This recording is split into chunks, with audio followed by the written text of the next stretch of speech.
देश में मणिपुर की हिंसा के बाद हरियाणा में भी हिंसक घटनाएं सामने आई हैं और हिंसक घटना में कहीं ना कहीं तमाम सारी नुकसान जो है वो आम जनता को उठाने पड़े हैं। कई सारी जगहों पर तोड़फोड़ की गई है, कई सारी जगहों पर वाहनों में आग लगा दी गई है, कई सारी बाइक्स तोड़फोड़ कर दी गई हैं। तो ऐसे में कहीं ना कहीं देश भर में माहौल गर्म है और माहौल गर्म है तो युवा क्या सोचता है, अलग अलग वर्गों की युवा क्या सोचते हैं इन तमाम सारी घटनाओं को लेकर, किस तरीके से मानते हैं, उनसे ही बात करेंगे। आज का युवा पीढ़ी के साथ साथ इस बारे में क्या सोचता है कि देश आगे बढ़े, अमन चैन के साथ आगे बढ़े और किस तरीके से देखें कि आप क्या मानते हैं कि देश को अभी शांति के साथ साथ और किस चीज़ की ज़रूरत है। बिल्कुल निश्चित तौर पर ये जो घटना हुई है हरियाणा की, ये निंदनीय है और कहीं न कहीं ऐसी घटना नहीं होनी चाहिए। चाहे वो मणिपुर की घटना हो, चाहे वो हरियाणा की घटना हो। इससे कहीं न कहीं हमारे देश को नुकसान होता है, हमारा देश पीछे जा रहा है। और आज युवाओं को अगर आप रोज़गार देंगे, जब युवाओं को रोज़गार मिलेगा तो वो हिंसा की तरफ भागेगा ही नहीं।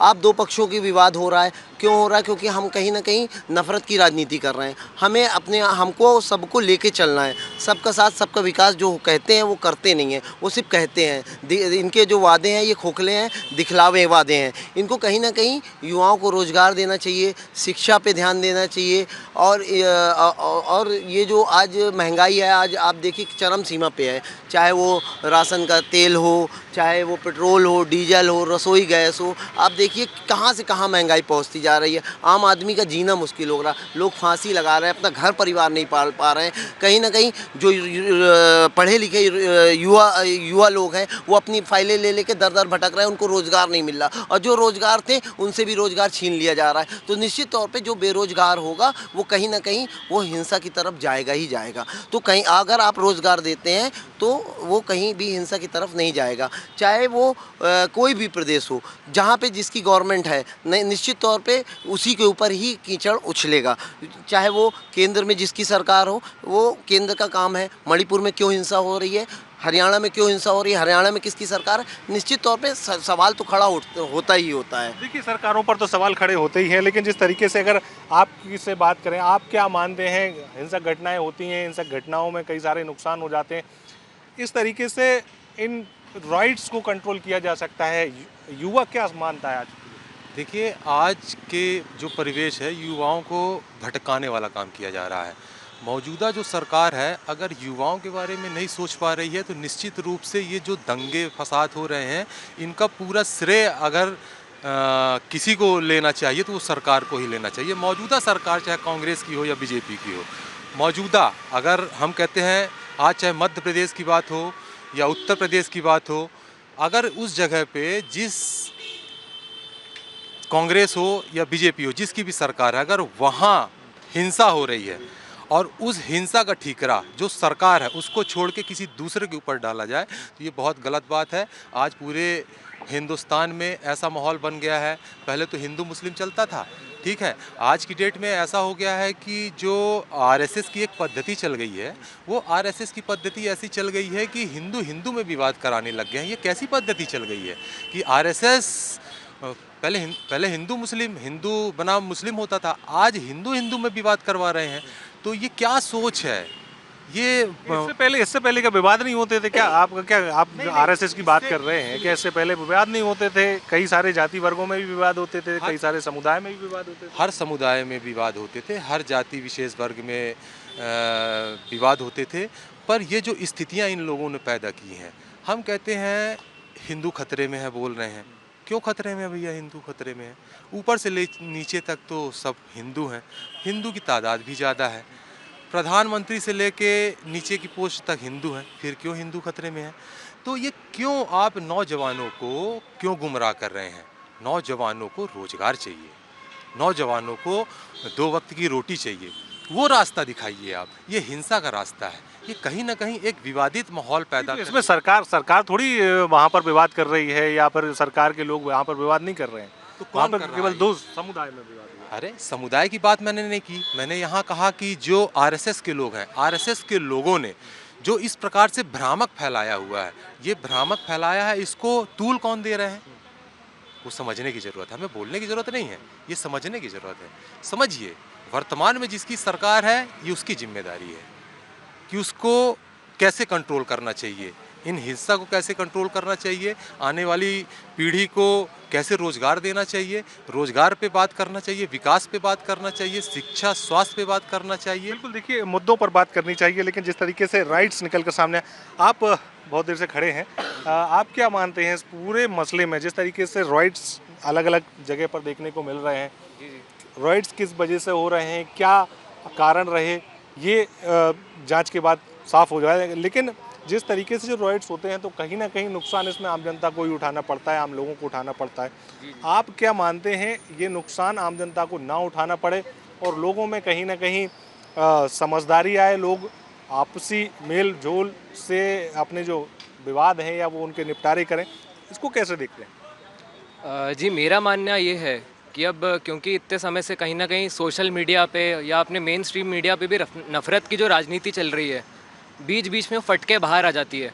जो अभी घटना हरियाणा में हुई है, जो मणिपुर में हुई है, इसमें होता यह है कि कोई संप्रदाय दूसरे पे ब्लेम डालता है और दूसरा वाला पहले पे ब्लेम डालता है। पर मेरा मानना यह है कि इसका जो समाधान है बहुत ही सरल है।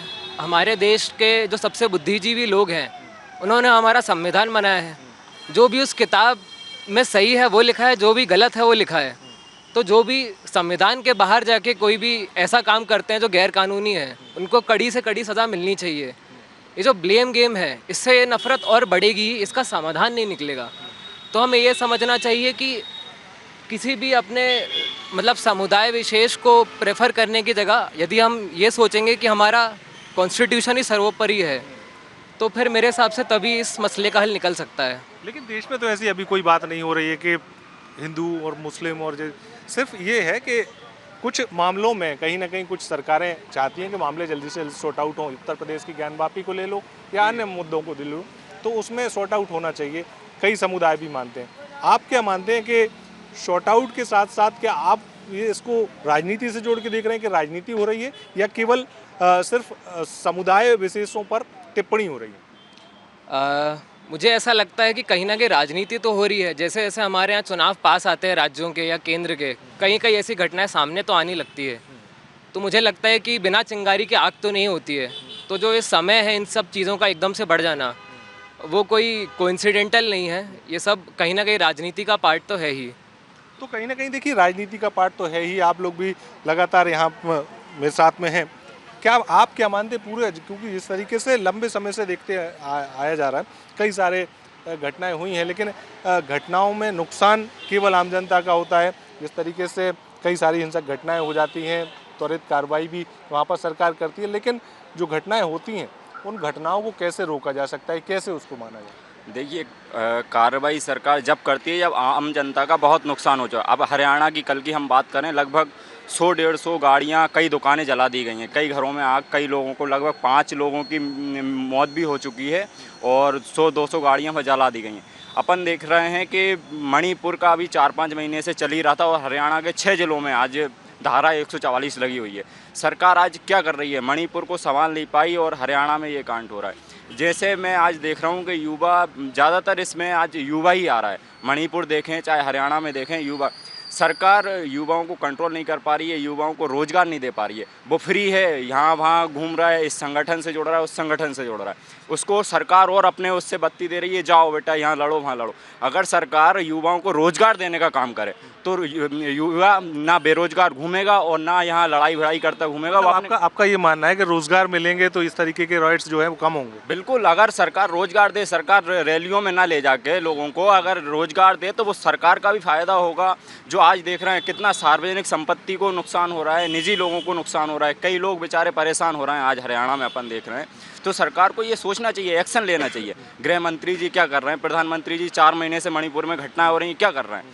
दोनों राज्यों में कुछ करना चाहिए। और मेरे हिसाब से वहाँ तक अपन देख रहे हैं इसमें युवा तादाद ज़्यादा है, युवाओं के लिए कुछ करना चाहिए, युवाओं को बिजी रखना चाहिए, ना कि हर कहीं रैलियों में ले जाके दंगा करवाना चाहिए। ये सब इसमें मुख्य हाथ जो होता है वो सरकार में ही रहता है, सरकार के ऊपर ही रहता है कि सरकार कैसे उनको कंट्रोल करे। बिल्कुल, देखिए यहाँ पर युवा जो है वो सरकार को ही ब्लेम कर रहे हैं, क्योंकि सरकार एक बहुत बड़ा तंत्र होता है और कहीं ना कहीं सरकार चाहे रॉयट्स हो या फिर अन्य मुद्दे हों, तमाम सारे मुद्दों को कंट्रोल कर सकता है।